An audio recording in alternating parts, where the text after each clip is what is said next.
The fitness industry has really done a fantastic job of warping people's perception in terms of what it actually means to be lean, and the plain fact is that 10% body fat is just flat out too lean for most men. Overall downsides of maintaining a very lean physique pretty clearly outweigh the upsides. Every gym bro has thought about getting shredded, whether it's to look good in the mirror or to get that beach body ready for the summer. However, beneath the aesthetic appeal lies the dangerous reality. This video will delve into the dark side of being shredded, shedding light on the physical and psychological effects it can have on you. When getting shredded, a sad reality you must accept is that when wearing regular clothes, nobody's gonna know you're lean. It's said that during a bulk you look great in clothes, and during a cut you only look great when shirtless, and this effect only gets worse the leaner you get, as you're trading more and more mass for definition. Take David Laid for example, an icon in the fitness industry. In this first picture you can see him in all his shredded glory, ab veins visible and all, but in the second pic he just looks like a regular person you would pass by walking down the street. Of course the camera angles and lighting make the difference far more dramatic, but it's still surprising to know your favorite influencer may just blend in with the average gym bro. Here's what they don't tell you about being lean as a natural. When you have your shirt off, carbs in you and a pump, you feel insane, striations and cuts feel good and you feel like an absolute protagonist. But that's only for 30 minutes per day after you go to the gym and get a fat pump. The other hours of the day, you feel like an absolute sleeper, looking tiny in shirts, flat, and not filling out the double XLs like you once did.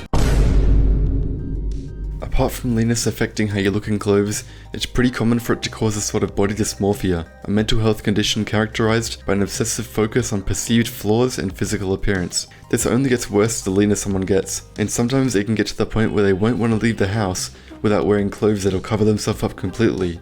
Even in the gym, they may only want to work out in hoodies or baggy clothes, thinking people would judge them if they knew how they looked. And unfortunately, it's only when they gain their weight back that their mind is back to normal and they can look back on old pictures of themselves and be impressed by how lean and defined they actually were.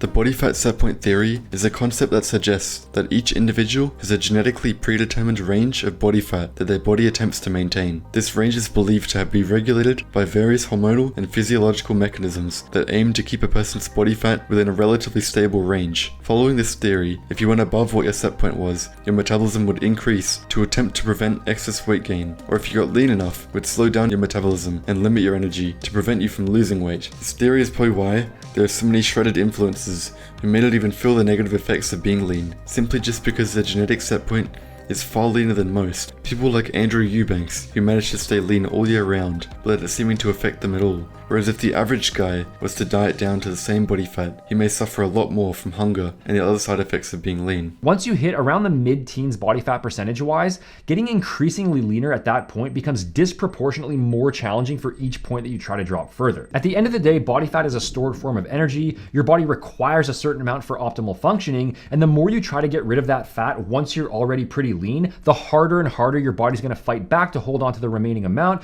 and the more uncomfortable the symptoms are going to get in terms of hunger, mental food focus, energy, strength, mood, concentration, libido. It affects a lot of different areas.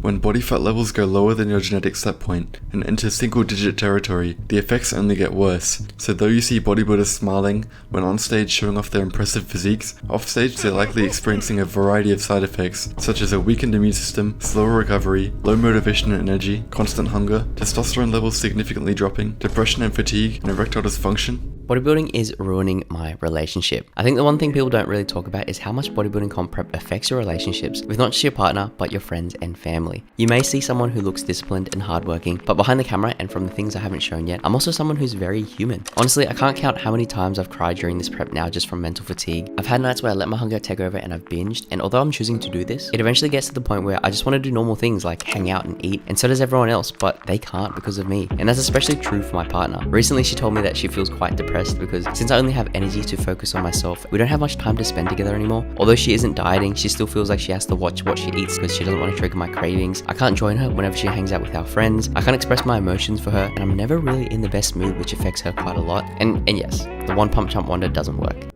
In this study, a natural bodybuilder was followed for a year as he prepared for and competed in a bodybuilding competition. The aim of the study was to see how this would affect his body, and the results were quite shocking. The man's testosterone levels dropped to just a quarter of what they used to be, which by itself has a lot of negative repercussions. Alongside that, his strength also dipped and was said to not have recovered even 6 months after his show. So though being shredded, ripped, or diced to the gills may seem desirable, the side effects are evident and are probably more common than you realize. This is why I can say for sure that if you're not a professional bodybuilder, it is not a good idea to ever get as lean as one. For most, it's simply just not worth it, intentionally starving yourself through strict dieting and exercise just to reach a point where you aren't even healthy, especially since many lifters got into it for the sake of getting in shape and being fit in the first place. I think nowadays, people are letting the gym rule more and more of their life, making greater sacrifices for marginal aesthetic gains, and I don't think you can really blame them either. The bodybuilding standards you see in social media can make it seem like you're doing far worse than you actually are, and even if you are aware of this,